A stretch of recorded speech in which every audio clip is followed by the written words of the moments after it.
Welcome to part 2 of the ActiveYards Marketing Direction 2020. This is Pete Fickinger along with Scott Gamble. Hi, everybody. Hey, Scott. We're going to take it from where we left off last time, which was where, Scott? Where did we leave it off last time? So last time we introduced the Binder DAM, Digital Asset Management System, and we just did a quick video on how to download something from Binder and save it to your desktop so that it's handy and you can use it in the future. And that's what I did on my desktop. I brought over several things, many different videos. I separated video ads from videos that were more technical. So you created a couple different folders. Folders. And organized things, right? Exactly. Installation videos. These are those great new how-to videos that could be good for your DIY business. And then brought over a billboard, that type of thing. A little bit of everything. So have it all at my fingertips. Also brought over a whole bunch of dogwood Facebook ads, just single image posting ads, and have a lot of things at my fingertips. So obviously this is what we encourage you to do as well. Yep. And like we talked about last time, there's literally thousands of assets in Binder, and you can go in and, just as Pete did, create some folders, download some of those assets into the folders, and then when you're doing your posting on a daily basis, which hopefully some of you are doing, you can just quickly and easily go in, as Pete's doing now, access your Facebook page and create some posts. Okay, so all of you have your Facebook page. The goal here is to have content at your fingertips. Correct. And we obviously, are encouraging you to use as much of the ActiveYards content. As a dealer of ActiveYards, it's your job to share the story of the brand as much as you possibly can, either through unpaid or paid advertising in your marketplace. This is an important piece of the puzzle, in terms of developing the brand message.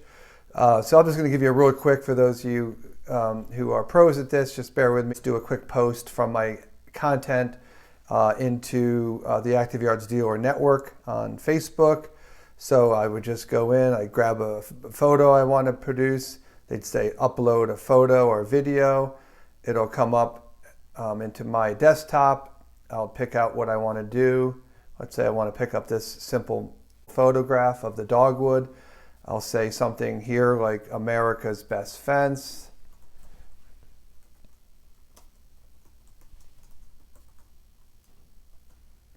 And then that looks like all I want to say and all I want to do. It's simple. I just want to get something out there. Post it. And then there you go. So this was formatted perfectly for a Facebook feed.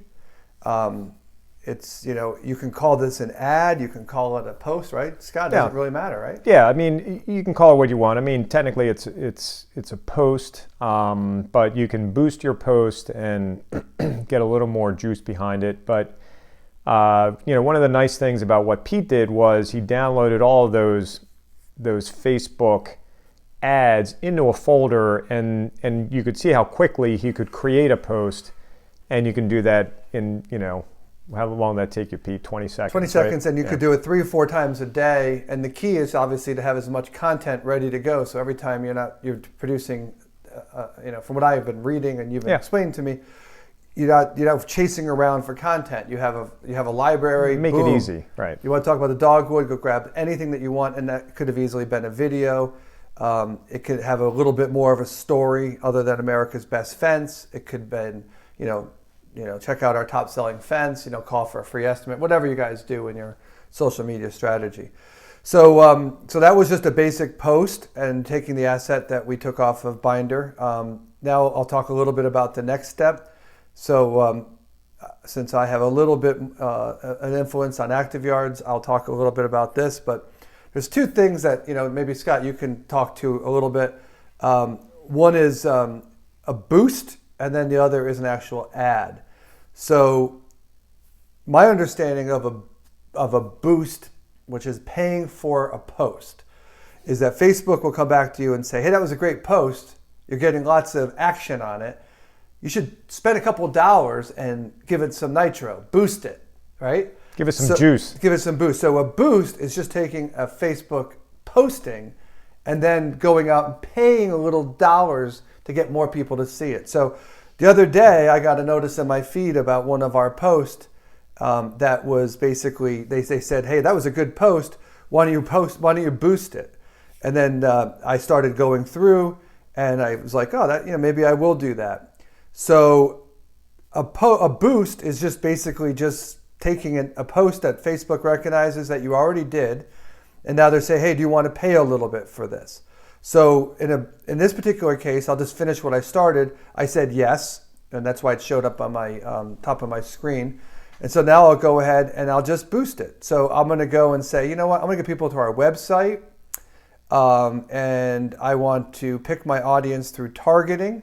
So I'm going to go in and just say, you know what, let me just focus on New Jersey, and maybe I'll go with all genders, and I'll go with ages 22 to 65, and let me just put in and I'll talk a little bit about this in a minute with advertising, but I'll put in people interested in fence as a target. And then maybe I'll put in people that are interested in landscape as a target. All right, so it just gives me some simple little ideas there. And that's going to be my audience. And so then I'll go ahead and I'll just save it.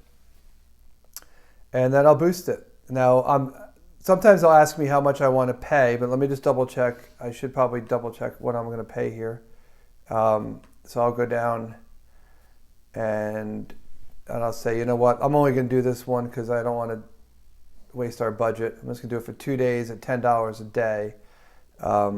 And that's it. And as you can see here, when you're boosting an ad, boosting a post, you have total control of how long you want to do it and how much you want to spend.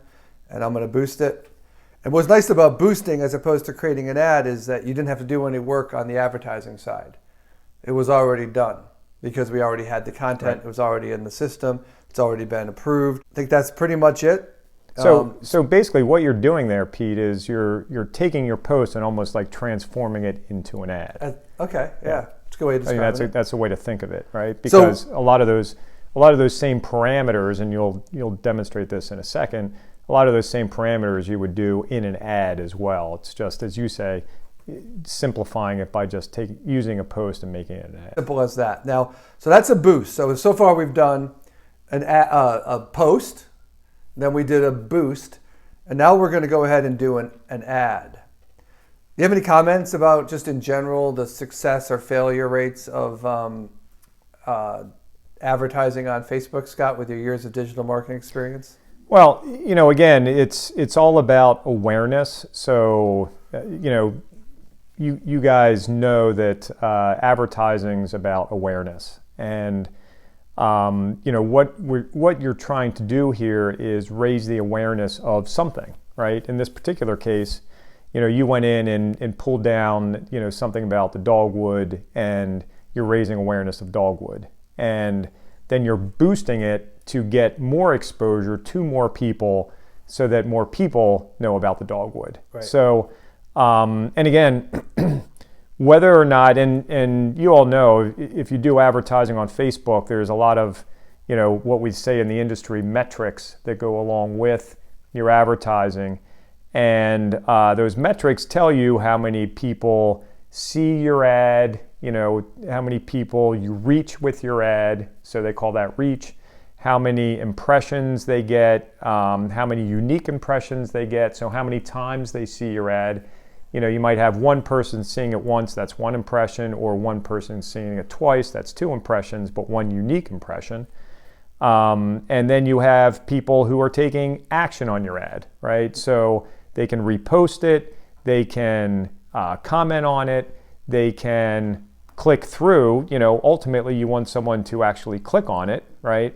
And then they come to your website. So it's a great way to generate traffic and raise the awareness of your website and connect those two digital mediums, if you will, the social media aspect of Facebook, and connect it to your website. It's just another channel. So what I hear you saying is that it's another way of just getting the brand recognition that you're looking for, brand awareness for your company, and also, in some cases, a call to action that can get people traffic to your website. Exactly, traffic, and then you can convert into estimates and sales Yep. and so on and so forth. So good feedback there.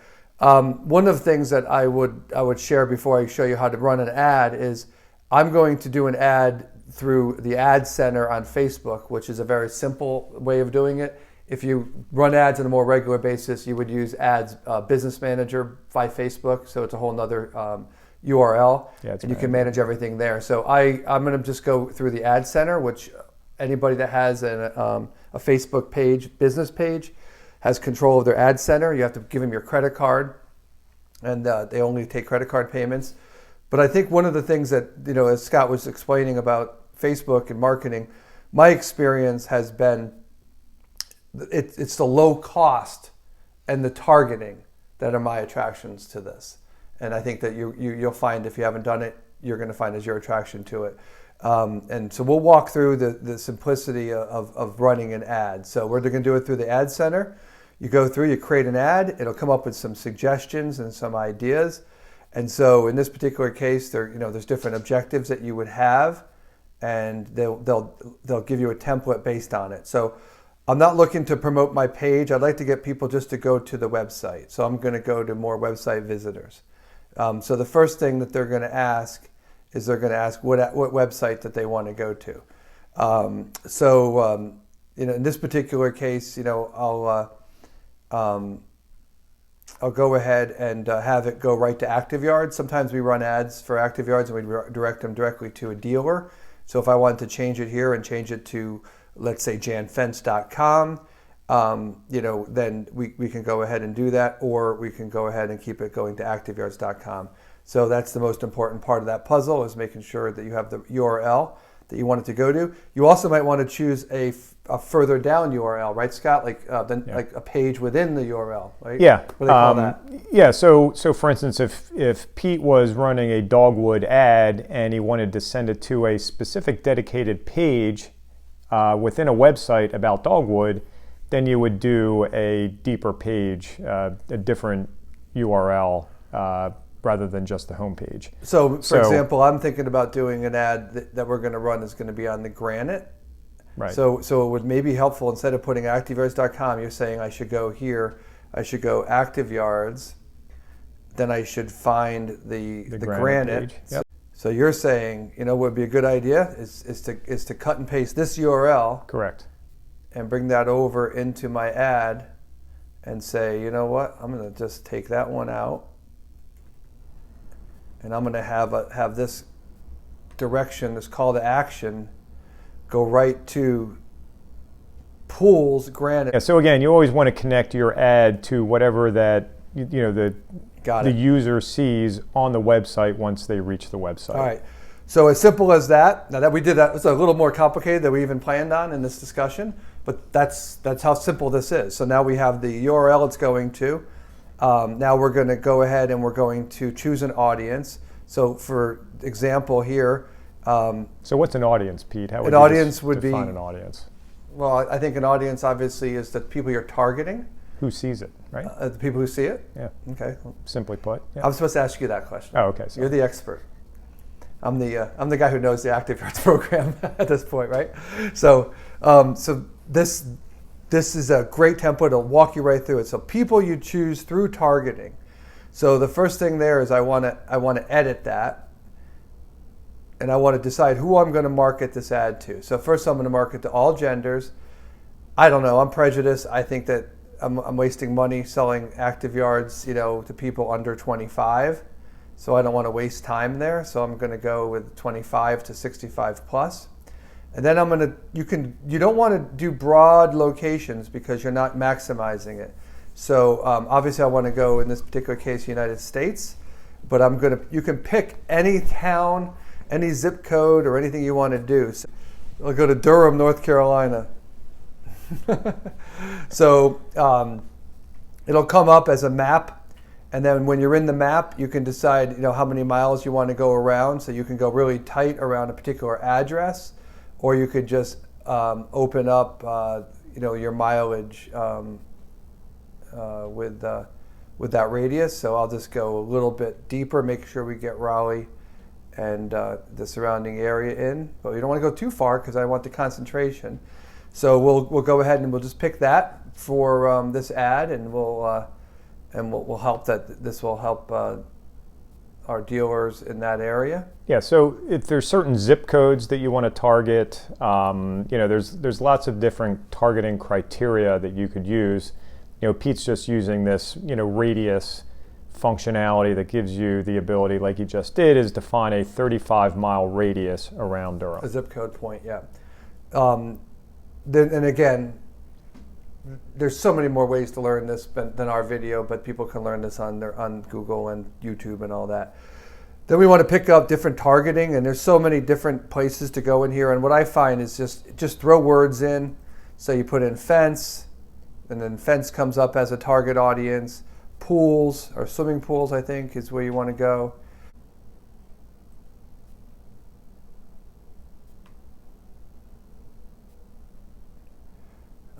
I always think it's fun to throw in landscape.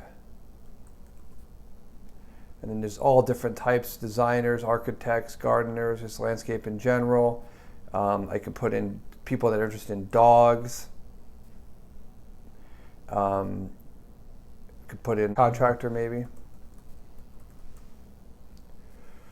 So general contractor. And you could go on and for this demonstration, you get the idea. So that puts us in a good spot. I think that we have enough of an audience. They tell us that the audience size is defined. So potential audience, 680,000 people. So we'll go ahead and save that. And then we'll just continue down the template. So now we're good through there.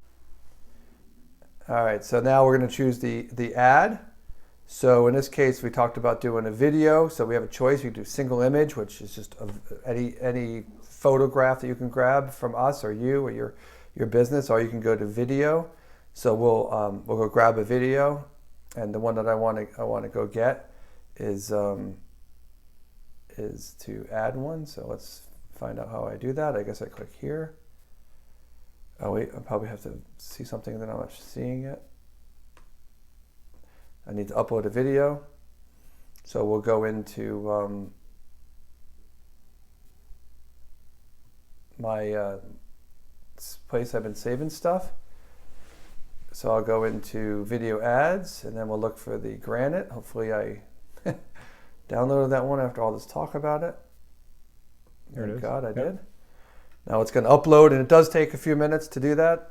So this is an interesting step in Facebook because it's got its own mini digital library asset management system built into it. So you have to upload whatever assets that you're going to use in Facebook advertising before you use them. So you can't pull them directly off your feed. Well, what's nice about this though is that once this is here, it stays here. Oh, yeah. So if I want to run this ad again next week, it's there. Yeah, it's already there. Yep. Yeah. Be sped up in the editing process. There it is.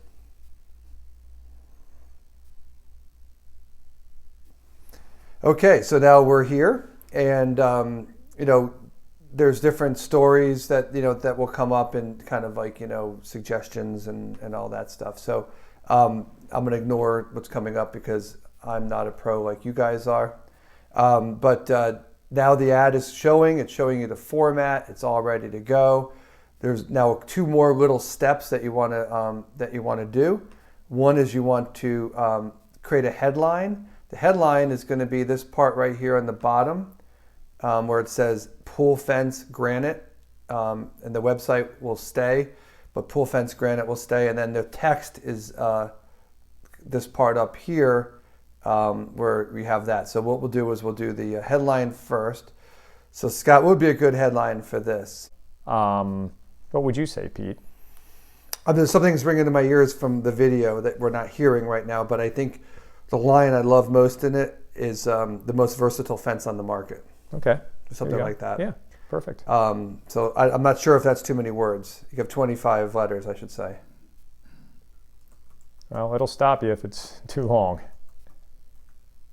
Make sure I'm spelling it right. Yeah, I think there's spell check too.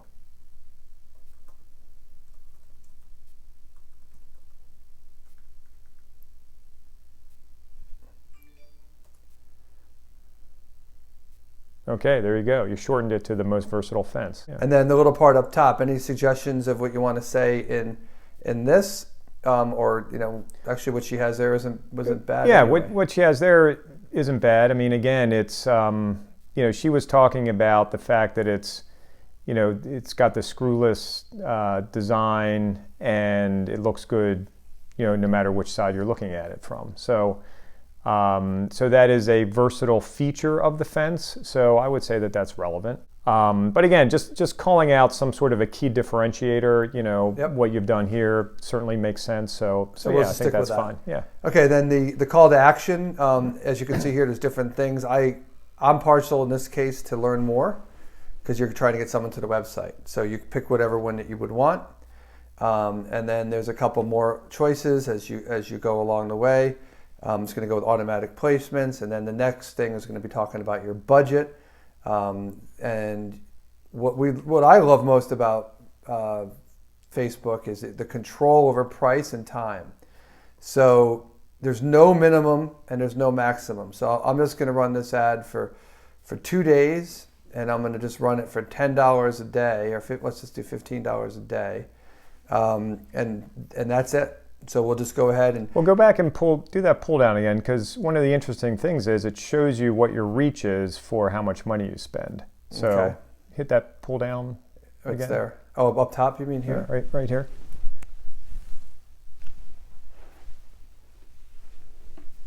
Yeah, so there you can see your reach, right? So obviously the more money you spend, the more people you reach and the more awareness you get. So again, it's telling you you'll reach 680 to 2,000 people per day, which again, based on what your goal is for the advertisement is an important aspect. Got it. Do I have anything else that I need to do here? I think I got all the, we chose when it's going to end. Mm-hmm.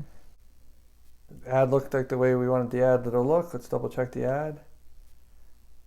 You also can see what it's going to look like on different feeds. So let's just take a look at the mobile news feed.